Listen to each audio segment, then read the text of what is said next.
You out tonight to the Dayton Entrepreneurs Leadership Academy, where we're in the production room of Juni's Productions, who's with us here at the building and has his own business here, and he does podcasts, live streaming, all the things that you need. You can get it done here through Juni's Productions.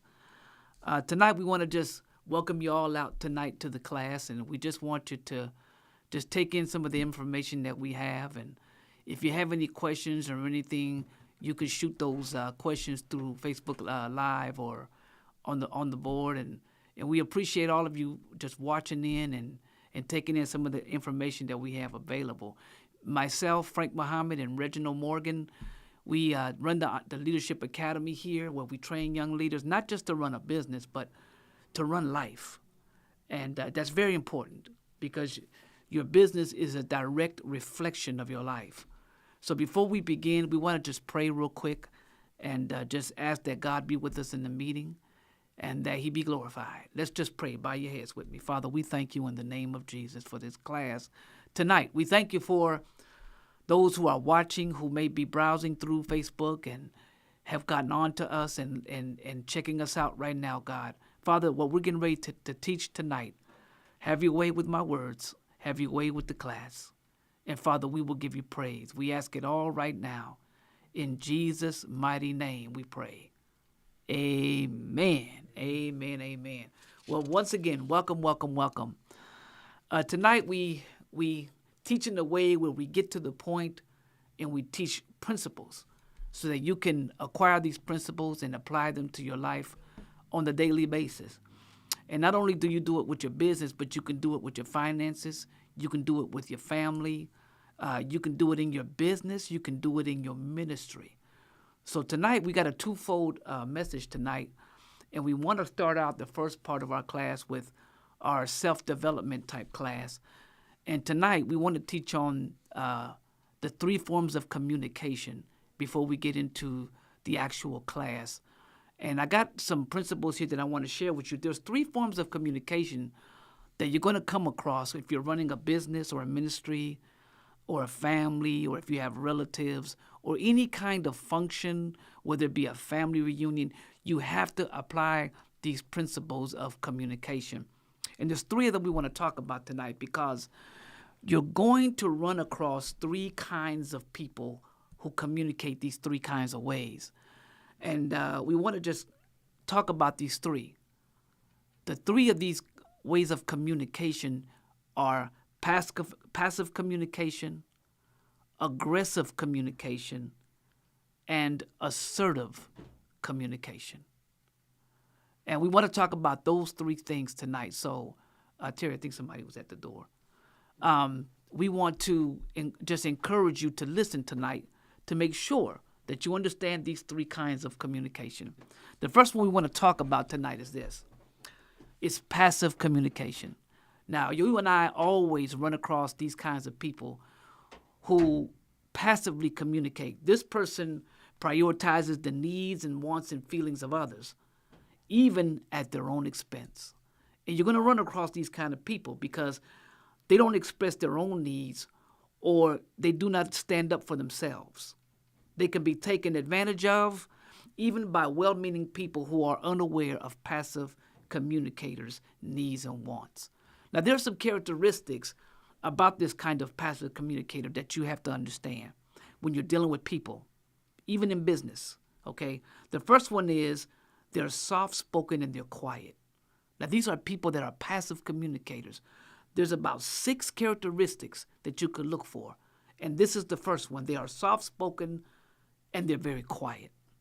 The second one is they allow others to take advantage of them because they don't speak up. You know, they're passive. So they don't want to ruffle any feathers. They don't want to make any waves. They don't want to cause any kind of animosity or anything. So they tend to allow others to take advantage of them. The third one in this group of passive communication is they have poor eye contact. They always look down when you talk to them. If you want to measure a person and how they communicate, look them directly in the eyes. If you come across people that can't seem to look at you in the eyes, that means that this kind of person exhibits passive communication skills. Very important. When you're doing a business deal, or if you're preaching, or if you're teaching, it's excellent that you and I make direct eye contact with people. Because, as they say, the eyes are the windows of the soul. So you have to make a connection with people through the eyes. So always make eye contact.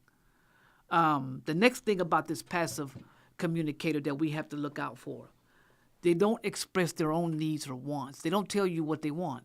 They don't tell you what they need. Maybe they feel vulnerable around people. Maybe they feel that they can't really express themselves around people because of fear or lack of courage or even a low self-esteem. There are many people like this. You see them in a group, they're very quiet. They don't communicate.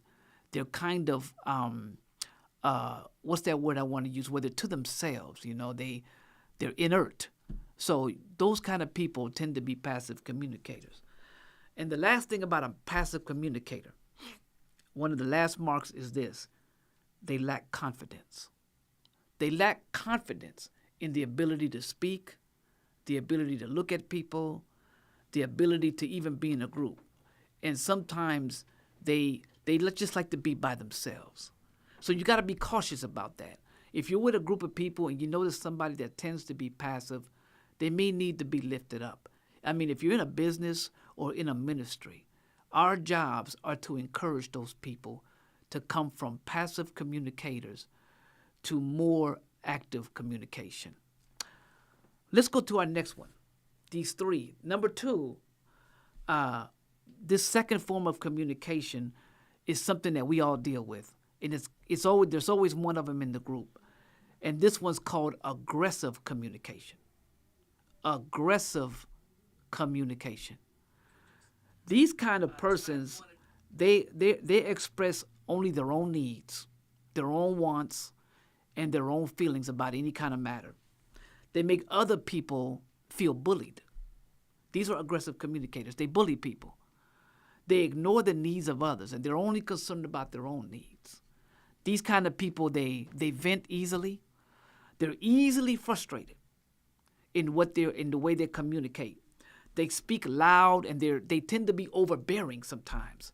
They won't let you get a word in edgewise to communicate with them because they're angry all the time. But not only that, these kind of communicators, they won't compromise. They won't compromise on any kind of discussion. They won't give in. These are people who are aggressive communicators. And you got to watch out for these people because they tend to take the whole room up and draw everybody in, and they make themselves the center of attention. So if you come across people who are aggressive communicators, be careful because they tend to be overbearing and they tend to be loud. The next thing about an aggressive communicator is they criticize, they humiliate, and they dominate people. They tend to want to control people. They tend to want to take control of a situation, tell people what to do. But that's not how good leaders act. That's not how good leaders apply leadership principles. They're not controlling. They don't humiliate people and they don't criticize people. But aggressive communicators, that's something that they do. And you need to be mindful and watchful for people like that. If you come across people like that you can't get a word in edgewise, it's best that you walk away because they can't control how you respond. So you walk away. Another thing about aggressive communicators that you got to look out for, and you got to be mindful of this, they always interrupt and do not want to listen. They just don't want to listen. I mean, you and I got people in our families right now that don't want to listen to anything we got to say, even if we're doing much better. But there are always people with this kind of aggressive attitude that always want to interrupt everything going on and never want to listen to what the family is saying or listen to what an employee is saying or listen to the CEO of a company or listen to a pastor when he's trying to give guidance and counseling. So that's another attribute or characteristic of an aggressive communicator. And then the last one of this group, they just tend to disrespect others. They're in a group, they want to embarrass people, they tell rude jokes, they put other people down, and they tend to just want to be disrespectful towards people. So be careful. If you're in a group of people, that tend to do that, you need to step away. Because, as they say, if you around people, people will influence you if you're around people. And you'll take on those kind of behaviors. So be careful in yourself about having an aggressive behavior or aggressive communication. And then the last one, if you're growing as a person, and if you're growing as a person running a business or a ministry, this is the category you want to be in. You want to be an assertive communicator.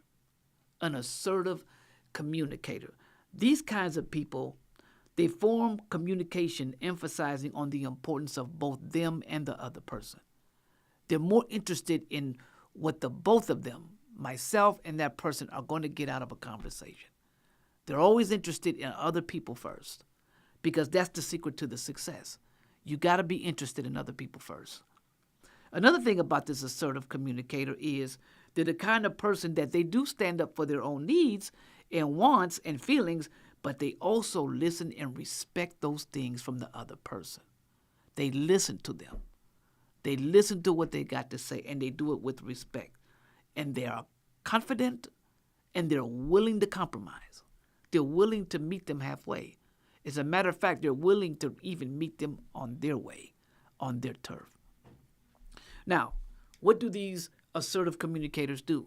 Well, there's 7 principles that they do, the way they practice. You can tell an assertive communicator. The first thing about an assertive communicator is they listen without interrupting you. They listen to everything you've got to say before they even respond. They don't really have to think. They just listen. They let you do the talking. They ask questions, and then they ask the questions to get a clear understanding of what you're saying. That's what they do. They want to understand you as a person. The second thing about an assertive communicator that you got to know is this. They clearly state needs and wants. They state these things. They state what they need. They state what they want, but they don't do it in a disrespectful manner. So if you ever want to meet people like that, they know what they want. They know what they need, but they're not going to bully you or get over on you to get what they want and need. They just simply state what they want and need. The third thing, they are willing to compromise. They're willing to meet you there. The fourth thing is they stand up for their own rights. They don't need to justify themselves. They stand up for what they believe in. They stand up for their principles. They stand up for how they've taught themselves, what they've read, what they've learned, and they apply those things to everyday living. And those are the kind of people you want to be around, learned people that take the time to study and to read. You want that. The next thing you do in a assertive communicator is you have a confident tone in your speech. You don't have to scream. You don't have to yell. You could just be confident in a monotone type voice, a quiet voice even. And that tells you that the person is very confident in what they're saying. They don't have to scream to make their point. So you want to be confident, but do it in a low tone while you talk to people. Not only that, you also have confident body language. Everything about you says that you're calm. You're not fidgety and moving around like you're not sure what you want to say. Assertive people, they're calm and assertive, and they're direct. And they get things done that way because of tone and body language. And then the last one for this session of the class about an assertive communicator is, remember, they make good eye contact. They're not like the passive communicator. The assertive communicator will look at you directly in the eyes and communicate with you because he feels that he can understand you. He can hear you when he makes eye contact with you. So these are kind of things you have to know if you're going to be one of these kind of communicators. Now, you're going to experience these kind of communicators one way or another. So you might as well try to understand them and avoid some. So we want to thank you for that portion of the class because communication is important in your business. It's important in your ministry. If people cannot understand what you're saying, you're not making any sense. It has to be clear and concise. It has to be confident and calm. And they need to see you as a leader being assertive and following through on what you say. That makes a good leader. All right, now we're going to move on to the next part of the class, and this week we're going to focus a little bit on the advantages and disadvantages of having an LLC. Well, what is a LLC? The word LLC itself means limited liability corporation. It's a legal form to operate a business. It's a legal entity that separates you from the business. Even though it's your business, you are separated from the LLC. And we'll get more into that further on in detail. But LLCs are very important. They're very common. They're very great to have. And there are some advantages and disadvantages for having an LLC. Well, first of all, let's go over a few of the advantages that we have if you're going to have an LLC. And I think I got about 4 or 5 of them that'll work for you today if you're going to start an LLC. The first one is you have more flexibility. You have more flexibility to operate an LLC. Why? Because an LLC is easy to start and it's less complicated. There's not a whole lot to it like a C corporation or something that you're trying to start where you have a board of members and all this. It's a lot. Or investors is what I'm trying to say. There's a lot of things you have to deal with if you're in a C corporation or an S corp or what have you. But an LLC is beautiful to have. And not only that, an LLC, you have longevity with an LLC. I've seen people that created multiple LLCs. That way it protects their assets. So if you have multiple LLCs and not just one, then you could protect your entities that way. You can have 5, 10, 20 LLCs, but either one of them are doing something. Another thing with this flexibility is that you have limited liability for all the members that you get involved with in your LLC. An LLC, it takes 2 people to do an LLC or 1. But if you're going to have members, then there is limited liability for all of your members who sit on the LLC with you as a company. All the members are making decisions for the business. We all can talk about it. We can draw up plans. We can say, hey, this is what we're going to do with the company. And yay or nay, we come to a decision. And that's the beautiful thing about an LLC. You have members involved. And they get to have a say-so in the business. But not only that, you have tax benefits. And this is all under the flexibility. You have tax benefits for your LLC. You have affordable maintenance costs. You keep your costs low. It's not like you're dealing with a C corporation where you've got to build a factory, you got to put millions of dollars into it. You got to have a board. It's a lot to a C corporation. I've had one. I had one many, many years ago, and I'm glad I got rid of it. It's good in it, but you got to get to that level to have a C corporation. So those are the things when it comes to flexibility, when it comes to having an LLC. Well, what's the second thing that's an advantage to having an LLC? Well, you have limited liability protection. You got protection under your LLC.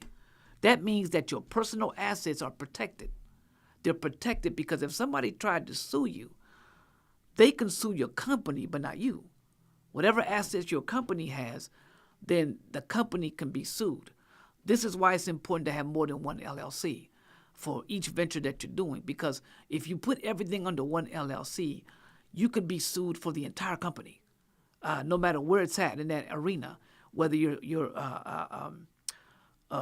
business office, musical productions, what have you, whatever it is, all of that falls under that one LLC. You're going to have a lot of problems if you fall into a lawsuit because they can take everything from you. So it protects you from with your liabilities. Each member is personally responsible and liable for any illegal acts in the LLC, or personal guarantees, or even the misuse of funds. Each one in the group can be personally responsible. When it comes to an LLC, there has to be high accountability with your members. They have to be people that you can trust. They have to be people that you can count on. So take your time. If you're going to add members to an LLC, you got to be thorough with them. You have to know them that you know them. You have to know their background. Do they have good credit? Are they sound in their decision making? Do they have good families? These have to be people of integrity if you're going to have an LLC membership with you. Because when it all goes down, we all have to be protected together, protecting our assets, protecting everything that we own.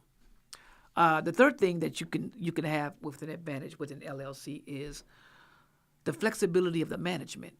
An LLC, you can choose a manager among the members, maybe one person or a group that can manage the LLC, or you can hire a contractor from outside who may not be affiliated with your LLC, and you can hire them on a contract to manage your company or to manage your ministry or to manage whatever you're called to do, because the management can be centralized and decentralized.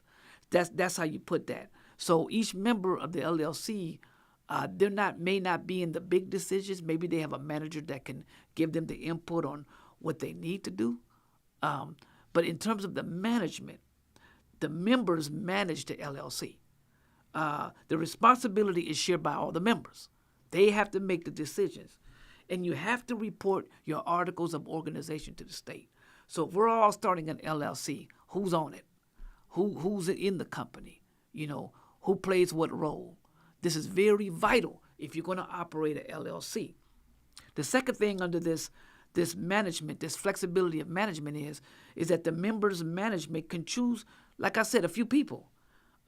They can choose somebody, they can be in the company to manage it. But like I said, a manager does not have to be a member of the LLC or be in the ownership. They can make decisions. They can make sound decisions for the company. That's what you contracted them for. And not only that, you can write them off on your expenses. Another thing under this LLC in terms of flexibility and management is they can be under contract. Remember, like I said, for their services. You're going to need management under an LLC.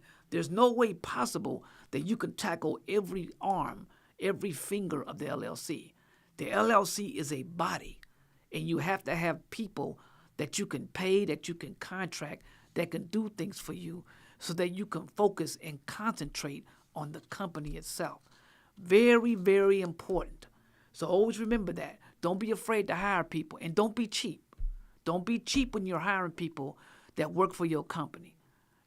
Relatives may not make the best people to work in your company, especially if there's someone who you say, hey, they're good with money or whatever. No. Not necessarily. You can't, your cousins, all that. Not necessarily. Sometimes it's good to hire outside entities that don't know you, that are about their business, and they're about helping you manage your company for the betterment of its growth. And that's what you need today. You need growth in your company. But you can't do that if you've got people around you that are like-minded in trying to tell you how to run a business, and they haven't gotten any further themselves. So you need people that are qualified, who may have degrees. They could be accountants. They could be tax people. You got to hire these people and pay them well to do the job. They can save you thousands or even millions of dollars when it comes down to taxes and everything else. So that's good. You need flexibility and management to do that. Now, the third thing, if you're going to have an advantage in an LLC, this is one right here that's good. You have tax advantages. You've got tax advantages with an LLC. You have state and federal treatment with the LLC. The LLC can help you with your taxes. You can treat it as a disregarded entity even. From all my research on YouTube, the internet, the people I've been listening to and studying for, I just had to go a barrage of information and narrow it down just a few things to help you to get straight to the point about the LLC and taxes. You can choose an alternate classification. You can put a C Corp in with your LLC. You can do a S Corp in with your LLC. When you're treated as a sole proprietor, you can do that.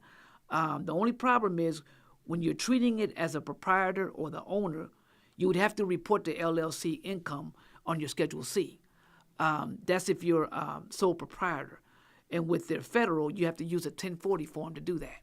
to pay all your personal income taxes. You got to be careful with this because what happens is it gets a little tricky. Me personally, I wouldn't want all that. I would just rather have a plain LLC and not try to involve a C Corp in it, a S Corp in it, or a sole proprietorship in it. It's just too much for me. I like things simple and I like things to the point. So that's one thing about the advantages of taxes. Now, this is a big section that we're looking at here because taxes, I've seen people get hit with taxes and owe thousands and thousands of dollars because they didn't know what they were doing when it came to itemizing or when it came to a spreadsheet, which my partner Reggie Morgan does brilliantly. He does a wonderful job in managing the spreadsheet so that when we go to the tax man or when we go get our taxes prepared, virtually everything is written off and we pretty much break even or better. You got to get people qualified to do their job, but you have to do your part. You can't go to a tax person with 100,000 receipts because they're going to charge you $50 or $100 an hour to sort through all of that mess. Best thing to do is have yourself organized before you go see a tax person and have everything documented so that they can get to the job quickly and get it done and your taxes will be done within a few days. Another thing about tax benefits, as an owner, you self-employment with taxes on the LLC business income. But when you treat it as a partnership, the LLC income, it comes from operations on the federal form 1065. You got to get into that. If you don't know nothing about tax forms, you're going to have to do the research on that yourself and figure out what each of these forms can do. And then you'll get yourself an education one-on-one with those tax forms. Each member reports also on their personal returns and their LLC profits or loss as shown on their federal Form K-1. Well, we had to do that, a federal Form K-1. My partner has to report his income and his wife. I have to report my income and my wife's income. And we have to meet. We have to go together and do our taxes together with the LLC so that we can, because it's earned income. If you're making money from it, all that's included. You're going to have to write these things off on the taxes. So it's important that you get that straight. Don't file your taxes first, then file your business taxes. That's a big mistake. We did that first time around, and we ended up paying a lot of money to get it fixed because what they have to do, they have to amend your taxes from last year and then fix that, then do the new taxes for the following year. So whatever you do your LLC and your personal taxes together. Good lesson to learn. You won't have to come off hundreds of dollars to get them to fix it. So that's good with that. If you have a multi-member LLC group, then you must register an EIN number. Now, the EIN number means Employment Identification Number. And really, every LLC has to have it. You have to have an EIN number to report or pay taxes. You got to have that number. Now, whether you're a single member or a multi-member LLC, you can be treated as a C corporation for tax purposes, but you could be subject to be double taxed. Now, see, this is what happened to me several years ago. This is why I don't do C corporations. They may be good, but I got double taxed as the owner of my company and then my personal income with the company. So I got taxed on the company and I got taxed in my personal life. So I got taxed twice because I'm the owner and I'm the employee of my own company. So be careful when you're fooling with C corporations. Nothing wrong with it, but you just got to be cautious in the way you go about it. The corporate income tax rate for that alone is 21%. The dividends that the shareholders receive are also taxed along with progressive tax rates that will apply. See, that's what I mean about the double tax. So be careful when you're doing a C corporation. Now, if you're doing a S corp or S corporation, you can avoid that tax, corporate tax. You can avoid that, but there's a certain way you got to go about doing that. And then the last thing on this advantages of taxes for the LLC is you get to choose how the LLC will be taxed, which is brilliant. So if you get with a good accountant, if you get with someone that knows how to do that, they will educate you and show you along what they're doing. Now, let me say this about that. If you're going to do business with people, if you're going to have someone do your taxes or retirement planning or whatever, make sure you clearly understand. These people should be teachers. You should be a student, and you should be able to get the basics. Don't ever do anything in a business that you don't understand. Get full understanding of everything you're in. And it could be nuts and bolts, just simple stuff, so that you can understand clearly what everybody's role is in your company. And not only their role, your own role. Okay? The fourth thing, if you want to take advantage of the LLC, the advantages, it's this. You have additional investment opportunities. Now, with an LLC, it's a great way to pull people together. It's a great way to pull money together. It's a great way to pull investments together because it's easy to transfer money and ownership. You can do that with an LLC. You could transfer monies. You could transfer ownership from one person to another. But there's a valuable point in this, though. The LLC is a legal entity that separates the owners. It can be bought or sold like a corporation.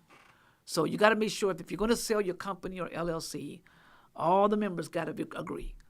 It's not like investors. Investors are different.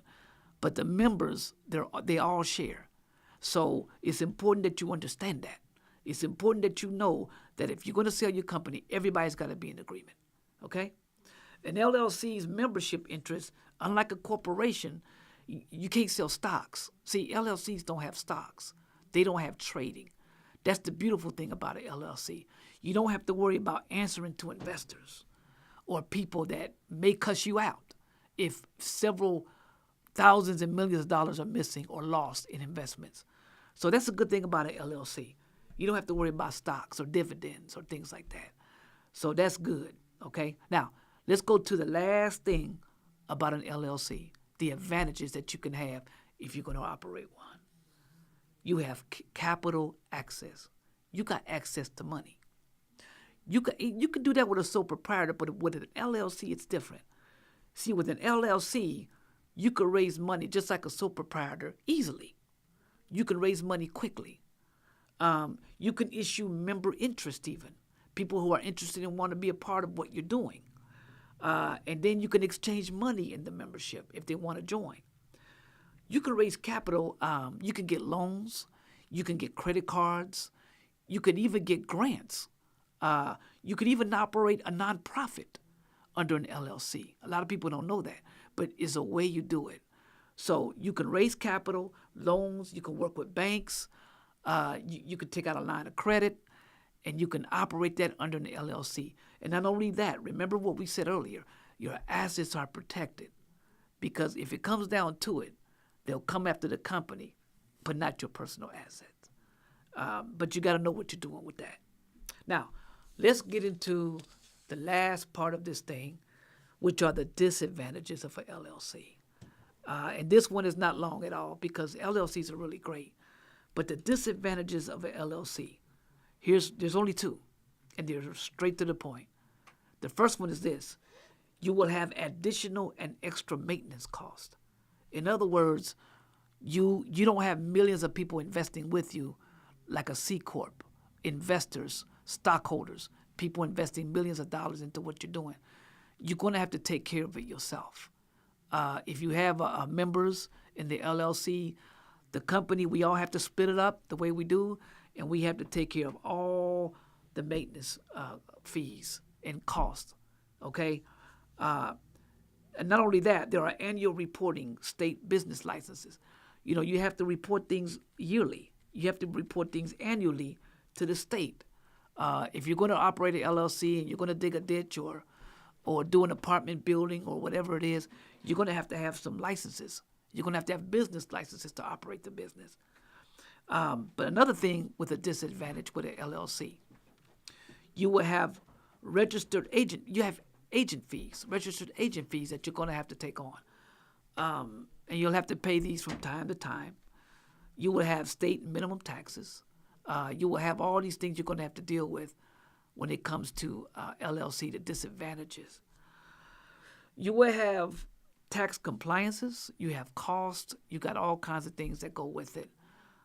It is risky, but it's low in comparison to other ventures. But it's really what you know, and it's really who you know that can help you with what you don't know about running your business and your ministry. One of the disadvantages of having an LLC is you have the inability to issue any stocks. Like I said earlier, there's no stockholders. There's nobody that's investing. It's real risky in the stock market. Things go up, things go down. But with an LLC, you don't have any of that. Everything is consistent. Everything is a risk, though. If you're taking an investment, let's say you're operating an apartment building and it's 20 units, you take into consideration your cost, your rental access, maintenance, taxes. You're going to have a team of people on board, plumbers, electricians, if you don't do the work yourself. But you should be licensed to do that kind of work. You're going to have loss when people move out.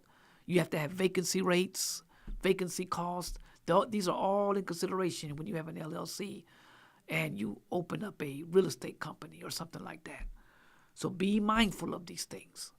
Now, the second thing of a disadvantage with an LLC is you have limited liability limitations.